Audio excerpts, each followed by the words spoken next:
Drinking is injurious to health. Consumption of adulterated liquor is deadly.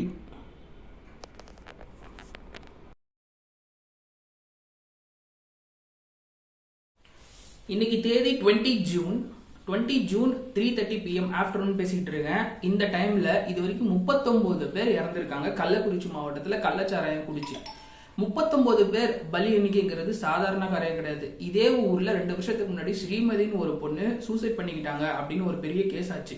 அந்த கேஸ்க்கு இன்னமும் தீர்ப்பு கிடைக்கல. இன்னமும் கோர்ட்ல கேஸ் நடந்துட்டு தான் இருக்கு. இந்த கேஸ் பேரண்ட்ஸ் தரப்புல என்னென்னமோ அவங்க சாட்சி சொன்னாலும், அவங்க என்னென்னமோ குற்றச்சாட்டுகள் வச்சாலும் சரியான ஆதாரம் கிடைக்கல அப்படிங்கிறதுக்காக இன்னமும் பெரிய கலவரம் நடந்துட்டு இருக்கு. அவங்க தரப்புல ஒரு யூடியூப் சேனல்ல அந்த ஸ்ரீமதி அம்மா அவங்க பேர்ல ஒரு யூடியூப் சேனல் ஸ்டார்ட் பண்ணி அது கிட்டத்தட்ட லேக்ஸ் கணக்கில் சப்ஸ்கிரைபர்ஸ் இருக்கு. 300 வீடியோஸ் கிட்ட போட்டாங்க.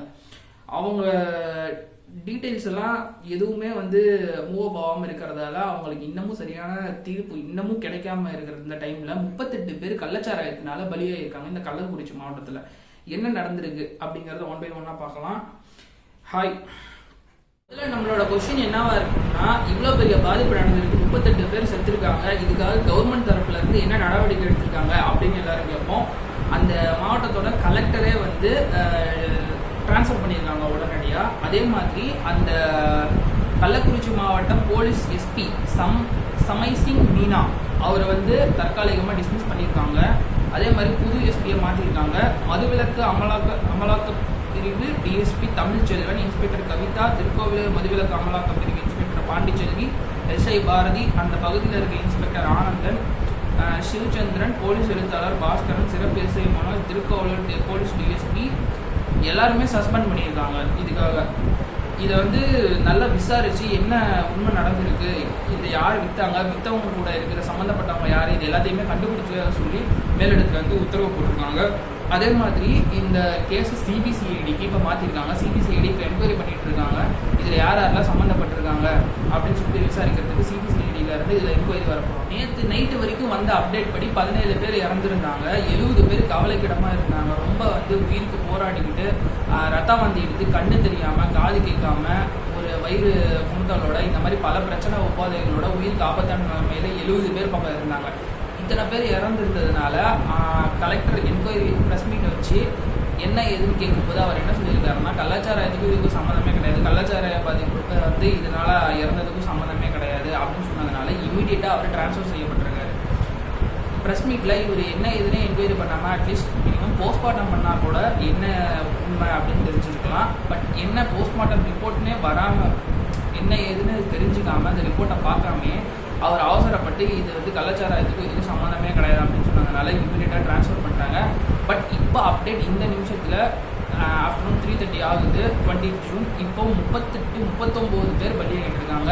இப்போ நான் பேசி முடிச்சு அப்லோட் ஆகி இப்போ நீங்கள் இதில் பார்த்துட்டு இருக்கும்போது எவ்வளோ பேர் இறந்துருக்காங்கன்னு சொல்ல முடியாது. கிட்டத்தட்ட 40-45 பேர் கூட இறந்துருக்கலாம். இவ்வளோ பாதிப்பு ஏற்பட்ட இந்த கள்ளச்சாராயம் எப்படி ஈஸியாக கிடைக்குதா கள்ளக்குறிச்சியில்? ஏன் அந்த ஏரியாவில் இருக்கிற போலீஸ்லாம் இதை பற்றி தெரியலையா? என்கொயரி எதுவும் நடக்கலையா? யாரும் கம்ப்ளைண்ட் கொடுக்கலையா அப்படிங்கிறது தெரியல.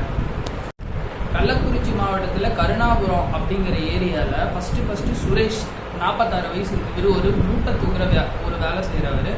இவருக்கு ஃபஸ்ட்டு வாந்தி, வயிற்றுப்போக்கு இதெல்லாம் நடந்திருக்கு. வயிறு கோளாறு இதெல்லாம் ஏற்பட்டு தனியார் ஆஸ்பத்திரியில் சேர்த்துருக்காங்க. தனியார் ஆஸ்பத்திரியில் சேர்ந்த உடனே இவர் சிகிச்சை பலன் இல்லாமல் இறந்து போயிருக்காரு. அடுத்தது பார்த்தீங்கன்னா 29 வயசு ஒரு இளைஞர், 29 வயசு பிரவீன்கிறவர், கூலி தொழிலாளர் சேகர் 65 வயசு, 40 வயசு, அதே மாதிரி 55 வயசு, 75 வயசு, இந்த மாதிரி பெண்கள் 2 பேர் பெண்களும் இதில் இன்வால்வ் ஆகியிருக்காங்க. இவங்க எல்லாருமே அடுத்தடுத்து வாந்தி, வயிற்றுப்போக்கு, ரத்தம் எடுக்கிறது, இந்த மாதிரி கண் பிரச்சனை, காதிக்காக போகிறது, அடுத்தடுத்து உடல்நல பாதி ஹெவியாக அடுத்தடுத்து கள்ளக்குறிச்சி அரசு மருத்துவமனையில் அட்மிட் செய்யப்பட்டு இறந்து போயிருக்காங்க. அந்த ஏரியா மக்கள்லாம் இதை பற்றி என்ன சொல்லியிருக்காங்கன்னா, இது கம்ப்ளீட்டாக இது கள்ளச்சாராய பாதிப்புனால தான் வந்தது. கள்ளச்சாராயம் வாங்கி குடிச்சதுக்கப்புறம் தான் இத்தனை பேர் இறந்து போயிருக்காங்க. இவங்க எல்லாருமே கள்ளச்சாராயம் வாங்கி குடிச்சதுக்கப்புறம் ஒவ்வொருத்தராக பாதிக்கப்பட்டது லிங்க் பண்ணி பார்த்தா எல்லாருக்குமே சேம் சிம்டம் தான் வருது. சேம் காரணம் என்னன்னா, கள்ளச்சாராயம் எல்லாருமே அந்த பகுதியில் கருணாபுரம் பகுதியில் வாங்கி குடிச்சிருக்காங்க. பாதி பேர் அரசு அங்கே மருத்துவமனையிலே சேர்க்கப்பட்டிருக்காங்க. அதே மாதிரி புதுச்சேரி ஜிப்மர் மருத்துவமனைக்கு பாதி பேர் சேர்க்கப்பட்டிருக்காங்க. அதே மாதிரி விழுப்புரம் மாவட்டம் அரசு மருத்துவமனை ஆக்சுவலாக நிறைய பேரை கொண்டு போயிருக்காங்க. இங்கேருந்து கொண்டு போகிற வழியிலே நிறைய பேர் இறந்து போயிருக்காங்க. பட் எல்லாருமே அந்த ஏரியா மக்கள் ஓப்பன் ஸ்டேட்மெண்ட் என்ன வைக்கிறாங்கன்னா, இது 100% கள்ளச்சாராயம் குடித்ததால தான் இவங்களுக்கு இந்த பாதிப்பு வருது. அரசு தரப்பு, அதாவது கலெக்டர் அவர் ப்ரெஸ் மீட்டில் சொல்கிற மாதிரி இது கள்ளச்சாரத்துக்கு அதுக்கு சம்மந்தம் சொல்கிற மாதிரி இது அப்படி கிடையாது, இது ரியாலிட்டி கள்ளச்சாராயம் தான் அப்படின்னு 100% சொல்லிட்டாங்க. போஸ்ட்மார்ட்டம் இன்னமும் ரிப்போர்ட் வந்து வெளி வந்ததுக்கப்புறமா இது 100% கன்ஃபார்ம். இதில் நிறைய பேர் தீவிர சிகிச்சை பிரிவில் அனுமதிக்கப்பட்டு அவங்களுக்கு ஹெவி ட்ரீட்மெண்ட் கொடுத்துட்டு இருந்தாலும் அவங்களை கிட்டத்தட்ட காப்பாற்றுற ஸ்டேஜ் கொண்டு போனாலும் அடுத்தடுத்து ஒவ்வொருத்தவங்க பலியாகிட்டு தான் இருக்காங்க. இதில் சேலம் மருத்துவமனைக்கு பாதி பேர் அனுப்பிட்டு இருக்காங்க, விழுப்புரம் அரசு மருத்துவமனைக்கு அனுப்பிட்டு இருக்காங்க. அவங்க தீவிர நிலையை பொறுத்து அவங்க என்ன எமர்ஜென்சி கண்டிஷன் அதை பொறுத்துட்டு அவங்க நிறைய ஹாஸ்பிட்டலுக்கு வந்து அனுப்பிட்டு இருக்காங்க. இதுலேயும் பார்த்தீங்கன்னா சடனாக கலெக்டர் என்ன என்கொயரியுமே பண்ணாமல் ப்ரெஸ் மீட் வச்சு நான் நல்லா என்கொயரி பண்ணி தான் சொல்கிறேன், இதுக்கு கள்ளச்சாராயத்துக்கும் சம்மந்தம் கிடையாது அப்படின்னு அவசரப்பட்டு ப்ரெஸ் மீட் கொடுத்ததால தான் அவரையும் ஒரு 10 போலீஸையும் ட்ரான்ஸ்ஃபர் பண்ணியிருக்காங்க. ட்ரான்ஸ்ஃபர் பண்ணது மட்டும் இல்லாமல் உடனே அந்த கண்ணப்பனும் கண்ணுக்குட்டி அப்படிங்கிற ஒருத்தர் வந்து கள்ளச்சாராயம் சேல் பண்ணியிருக்காரு. அவர்கிட்ட இருந்து 200 லிட்டர் கள்ளச்சாராயம் விஷச்சாராயத்தை சீஸ் பண்ணியிருக்காங்க. அதை விழுப்புரம் மண்டல ஒரு ரிசர்ச் லேபுக்கு அனுப்பி அதில் என்ன கலந்துருக்கு, எதனால் செத்துருக்காங்க அப்படின்னு ரிசர்ச் பண்ணி பார்க்கும்போது அந்த விஷச்சாராயத்தில் மெத்தனால் அதிக அளவு கலந்துருக்கிறது கண்டுபிடிக்கப்பட்டிருக்கு. மெத்தனால்ங்கிறது ஒரு உயிருக்கு ஆபத்தான ஒரு கெமிக்கல். அந்த கெமிக்கல் வந்து ஒரு அளவுக்கு மேலே உடம்பு ஏற்றுக்காது. லிவர் டேமேஜ், கண் உடனே செயல் இழக்கிறது, காது செயல் இழக்கிறது, ரத்தமாதி வந்து வயிற்றுப்போக்குனால உயிர் பலி ஏற்படுறதுன்ட்டு மெத்தனால்னால நிறைய பாதிப்பு இருக்குது. இந்த மெத்தனாலை கலந்த விஷச்சாராயத்தினால தான் இத்தனை பேர் பலி எண்ணிக்கை இருக்குது அப்படின்னு சொல்லிட்டு அந்த லேப் டெஸ்ட் ரிப்போர்ட்டில் தெரிய வந்திருக்கு. அதுவும் இல்லாமல் அந்த ஒரே ஒருத்தர் தான் அரெஸ்ட் பண்ணியிருக்காங்க. அந்த ஒருத்தர் அரெஸ்ட் பண்ணது அவரு கூட யாரெல்லாம் சம்மந்தப்பட்டிருக்காங்க, அவர் எத்தனை பேருக்கு இன்னும் விற்றுருக்காரு, இதுக்கு முன்னாடி எத்தனை நாளாக செஞ்சுட்டு இருக்காரு அப்படிங்கிறத கண்டினியூஸாக என்கொயரி பண்ணிக்கிட்டே தான் இருக்காங்க. என்ன தான் ட்ரீட்மெண்ட் கொடுத்துட்டு இருந்தாலும், எமர்ஜென்சி வார்டில் நிறைய பேர் அலோவ் பண்ணியிருந்தாலும், வேறு பெரிய பெரிய ஹாஸ்பிட்டல்ஸ் கொண்டு போயிட்டு இருந்தாலும், இது கம்ப்ளீட்லி பாய்சனஸ் ஆல்கஹாலாக இருக்கிறதால அவங்கள காப்பாற்றுறது ரொம்ப கஷ்டமாக இருந்துகிட்டு இருக்குது. நிறைய அடுத்தடுத்து பலி எண்ணிக்கை வந்துட்டு இருந்ததுனால இந்த கேஸ் வந்து ரொம்ப சீரியஸ் இஷ்யூ போயிட்டு இருக்கு. இப்போ ரொம்ப சீரியஸ் இஷ்யூவாக இருக்கிறதால வழக்கை வந்து சிபிசிஐடிக்கு மாற்றிருக்காங்க. சிபிசிஐடியில் ஃபாஸ்ட்டாக வந்து என்கொயரி பண்ணி இன்னும் இந்த நெட்வொர்க் இன்னும் எவ்வளோ பெருசாக இருக்குது, இந்த எதுக்காக இந்த விஷச்சாராயம் காய்ச்சுறாங்க அப்படிங்கிறத என்கொயரி பண்ண சொல்லியிருக்காங்க. பட் நம்மளோட பர்சனல் ஒப்பீனியன் என்னென்னு பார்த்தாங்கன்னா, டாஸ்மாக்லேயே வந்து ஏரியாவுக்கு 4 டாஸ்மாக் இருக்குது, கவர்மெண்ட்டே வந்து இதுதான் இருக்குது. அதையும் மீறி ஏன் இவங்க கலாச்சாரத்தை தேடி போகிறாங்க அப்படின்னு நம்ம யோசிச்சு பார்த்தோம்னா 100% இது வந்து அவங்க அதை விட இதுக்கு கம்மியாக கிடைக்கிறதால தான் அவங்க அதை தேடி போகிறாங்க. ஸோ டாஸ்மாக்லேயே கொஞ்சம் விலை கம்மியாக கிடைக்கும்போது டாஸ்மாக்லேயே குடிக்கிறது தப்பு தான்.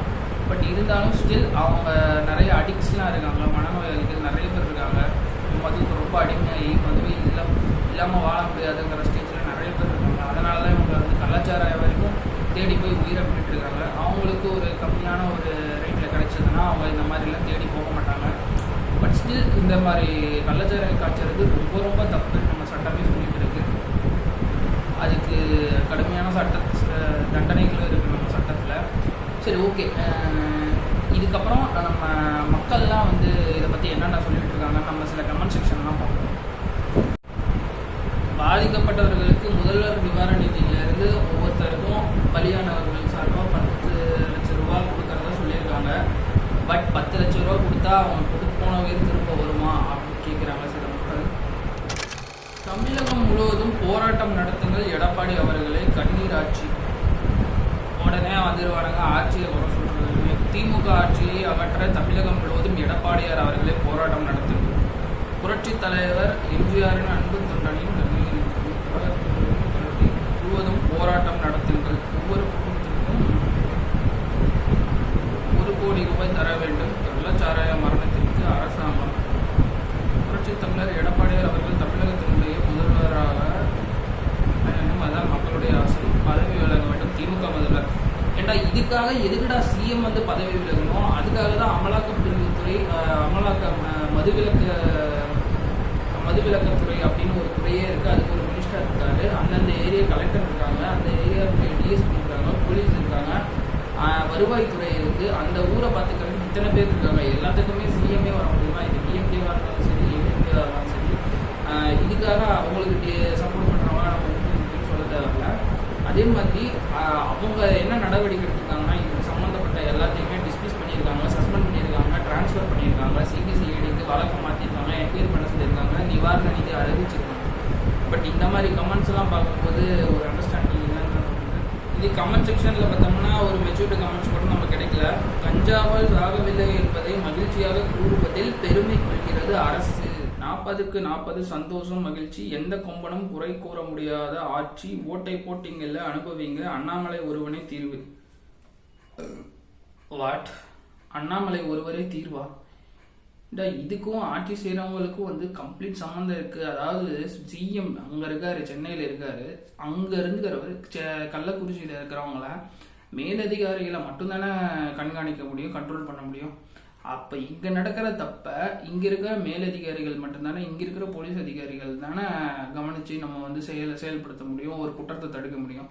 இது எல்லாத்துக்குமே இந்த கட்சி தான் தீர்வு, முதல்வர் தான் தீர்வு அப்படிங்கிறது வந்து என்ன லாஜிக்னு தெரில.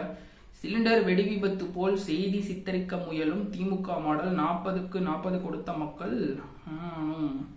ஓ மை காட். அகைன் இவங்க வந்து டிஎம்கே தான் பிளேம் பண்றாங்க. மாவட்ட ஆட்சியாளர்கள் மற்றும் காவல்துறை தனது கட்டுப்பாட்டில் வைத்திருக்கும் எம்.கே. ஸ்டாலின் பதில் அளிக்க வேண்டும். அவர் பதில் அளிச்சிட்டாரு. நிவாரண நிதியை அனௌன்ஸ் பண்ணியிருக்காரு. அதே மாதிரி வழக்க சிபிசிஐடிக்கும் மாற்றியிருக்காரு. ஓட்டை போட்டுட்டு எதற்கு ஒப்பாரி? 10 லட்சம் கிடைத்தவுடன் ஒவ்வொரு பெண்களும் என் கணவர் சாராயம் கொடுத்து சாகவில்லை, வயிற்று வலியால் தான் செத்தான் என்று திரும்பி விடுவார்கள். Completely immature comments, no use. நம்ம ஃபேஸ்புக்கில் போய் பார்க்கலாம், ஏதாச்சும் கமெண்ட்ஸ் நல்ல கமெண்ட்ஸ் இருக்கான்னு பார்ப்போம். பாரா அப்படின்னு ஒரு ரைட்டர், ஃபேமஸ் ரைட்டர், அவர் என்ன சொல்றாரு, எதிர்காலத்தில் டாஸ்மாக்லேயே ஒரு கள்ளச்சாராய பிரிவு தொடங்கி அதில் நல்ல கள்ளச்சாராயத்தை சகாய விலைக்கு வழங்கலாம், சுதேசி பொருளாதாரமும் மேம்படும் அப்படின்னு சொல்றாரு. Oh my God. Make it available through ration card as all family members can enjoy. Ration கார்டுலேயே கொடுத்துட்டா எல்லாருமே வாங்கி குடிக்கலாமே அப்படிங்கிறாங்க. கரெக்டு தான். மொத்த டாஸ்மாக்கு கள்ளச்சாராய பிரிவு தான் சார், அப்புறம் தனிப்பிரிவு உண்டாக்கினால் குழப்பம் உண்டாகும். சாராயத்தில் என்னடா கள்ளச்சாராயம் நல்ல சாராயம், எல்லா சாராயத்தையும் ஒழிக்கணும்.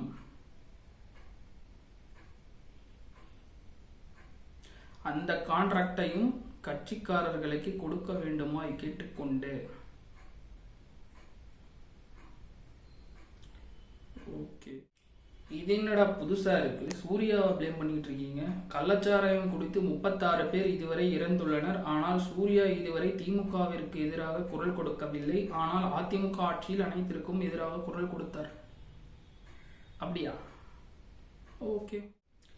என்னங்கடா 10 லட்சம் நிவாரணம் அறிவிச்சதும் பலி எண்ணிக்கை கூடுது. என்னடா சொல்றீங்க?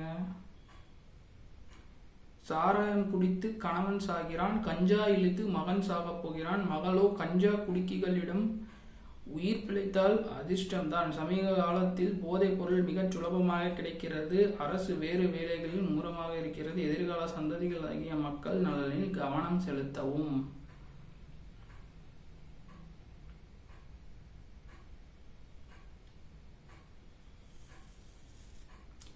₹500 கொடுத்தா இப்போதும் ஓட்டு போடுவாங்க.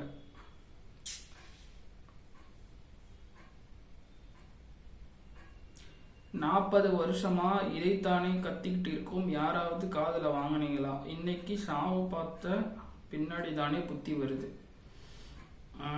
அது உண்மைதான். இப்போ நம்ம எப்பவுமே பார்த்தா ஒரு சாவோ ஒரு நிறைய பேர் டெத் ஆனதுக்கு அப்புறமா தான் புத்தியே வரும். இதுக்கு முன்னாடியே ப்ரிவென்ஷன் இஸ் பெட்டர் தன் கியூருங்கிற மாதிரி 4 பேர் 10 பேர் சாகிறதுக்கு முன்னாடி ஒரு இடத்துல கள்ளச்சாராயம் விற்கிறாங்கன்னா அந்த ஏரியாவில் இருக்கிற மக்கள் யாரும் தடுக்கிறது கிடையாது. அந்த ஏரியாவில் நிறைய பேர் செத்ததுக்கு அப்புறம் தான் அதோட ப்ராப்ளம் என்ன, அதோட சீரியஸ்னஸ் எவ்வளோ, இஷ்யூ பெருசாக தான் அதுக்கான எதிர்குரல்கள் வரதான் அதுக்கான விளைவுகள், ரியாக்ஷன் எல்லாமே வெளியே தெரியும். இந்த கமெண்ட் வந்து ஒரு மீனிங்ஃபுல் கமெண்ட் தான்.